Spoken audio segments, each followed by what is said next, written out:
C'est sous un soleil torride que s'est déroulée au cœur des vignobles de Marchand en Beaujolais la 7e manche du championnat de France de la montagne. Cette 56e édition de la course de côte s'est courue sur une piste surchauffée dans une chaleur éprouvante tant pour les organismes que pour les mécaniques. L'annonce faite quelques jours avant l'épreuve d'un changement de monture pour Geoffrey Schatz, troquant sa vieillissante Formule 3000 pour la Norma CN+, que son frère Nicolas avait menée au titre en 2016, laissait présager un week-end plein de suspense. Samedi soir, à l'issue des essais, Geoffrey démontrait qu'il avait rapidement cerné le maniement de cette nouvelle monture en terminant en tête des essais 388 millièmes devant Sébastien Petit. Des résultats qui promettaient de belles empoignades pour ce dimanche.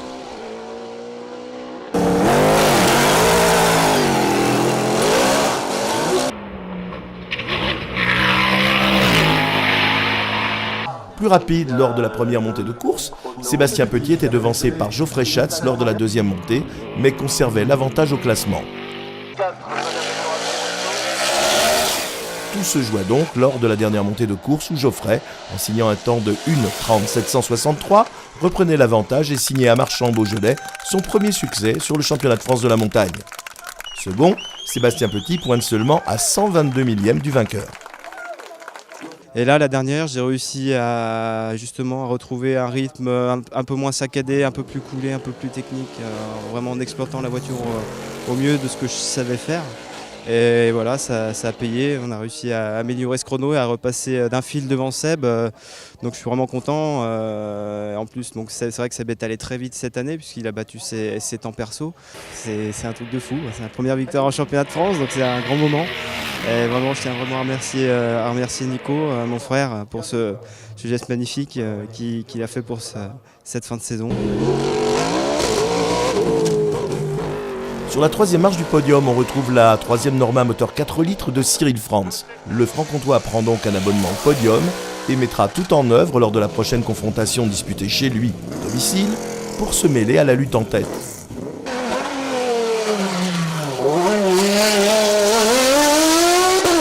David Meillon, habituel vainqueur du CN3, accroche ici une belle 5e place au scratch. Dans sa classe, il devance Martine Hubert qui termine première féminine. Vous pouvez l'applaudir, Marine va te remettre ce bouquet.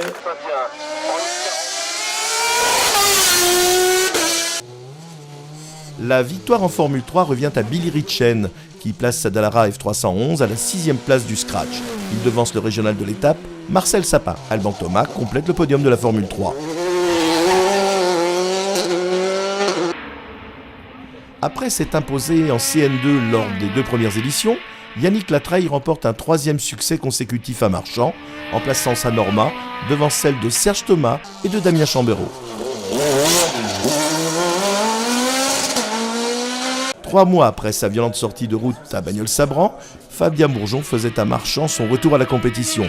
Retour gagnant, puisqu'il impose son tracking RC01 en CM devant celui de Xavier Vert et le Silver Car de Cyril Chupin. Kevin Petit réalise une belle performance sur cette 7e manche du championnat de France en s'imposant en Formule Renault, toutes catégories confondues, A et B. Le jeune sociétaire du team Petit Croisier Europe devance Alexandre Boll et Étienne Pernaut qui complètent le podium de la Formule B. En Formule Renault A, c'est Estelle Bouche qui repart victorieuse en devançant Didier Chaumont. Prochain rendez-vous en Franche-Comté à Villafranche-Chevannes les 8 et 9 juillet pour la 8e manche du championnat de France de la montagne 2017 qui s'annonce passionnante.